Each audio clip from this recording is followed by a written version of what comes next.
Y'all want to know how I made this hen? Let me show you. So first of all, you want to start off with some Cornish hens. Trigger warning.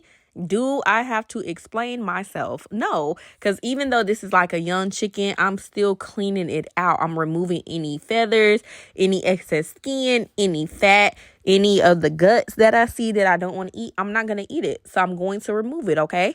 I'm scrubbing them down with limes or lemons, and I'm removing any excess fat. Anything I don't want to eat, I'm not eating. Sorry. And this part right here is a little optional. So I saw this recipe from Instagram. It was on ATL Munchers page, and they left their chicken whole, but I did butterfly mines just so they can cook a little faster, but that's completely optional. You do not have to butterfly them like this. You can literally leave them whole, and then you're going to go in with some kitchen scissors at the end, like once it's completely done, and split it down the middle if you don't butterfly them prior to. So either or, it's completely up to you, y'all.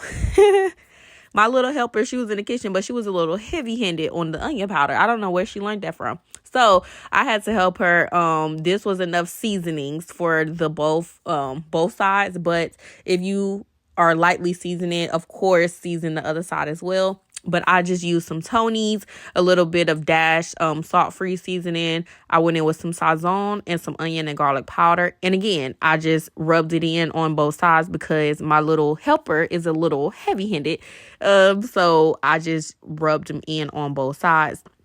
And I did end up adding some Dash seasoning and Tony's on the remaining side because we had enough onion and garlic powder. Shout out to my baby. But yeah, so I was making jerk honey, like Cornish hens, just like I saw in the video. So I went in with the jerk marinades and I rubbed it in on both sides.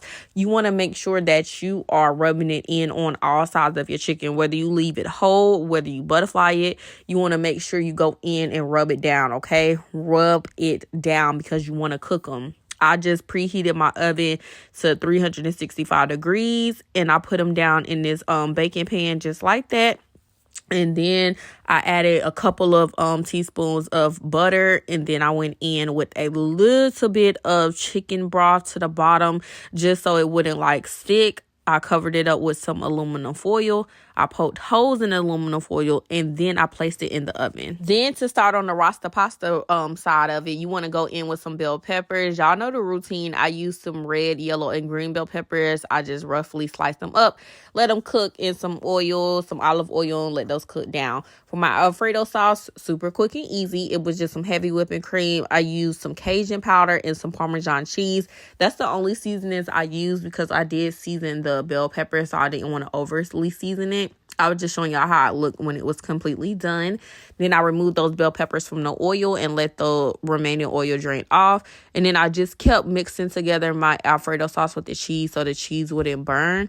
And then once my bell peppers were completely drained, I just added those directly into my Alfredo sauce. And that was it for the Alfredo sauce, y'all. It's super quick and easy.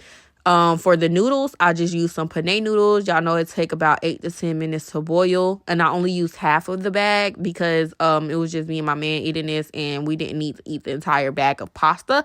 And once they expand just like this, you're going to have enough. Once those were done, I drained some of that pasta water off. I still left a little bit of it in there. Then I went in and mixed the Alfredo sauce together, covered it up, let it simmer on low just so the sauce and the noodles can become best friends. It got thick, and just let that cook and do what it do for about 3 minutes or so. You want to make sure the internal temperature of your chicken is over 165 degrees once it's completely done, or your hens. Then you go ahead and plate them. Look how good they came out, y'all. And I just layered them. It's all about layering. Like I said, you can leave them whole or you can butterfly them. And this is exactly how it came out. It was so good. It's basically like a rasta pasta, but with the Cornish hens, and it's really cute on like once you plate it. So I thought this was really good to try out. If you do try out this recipe, please let me know because this was super fun to make and it didn't even take long, and I really enjoyed this recipe. So hope y'all enjoy it. Bye.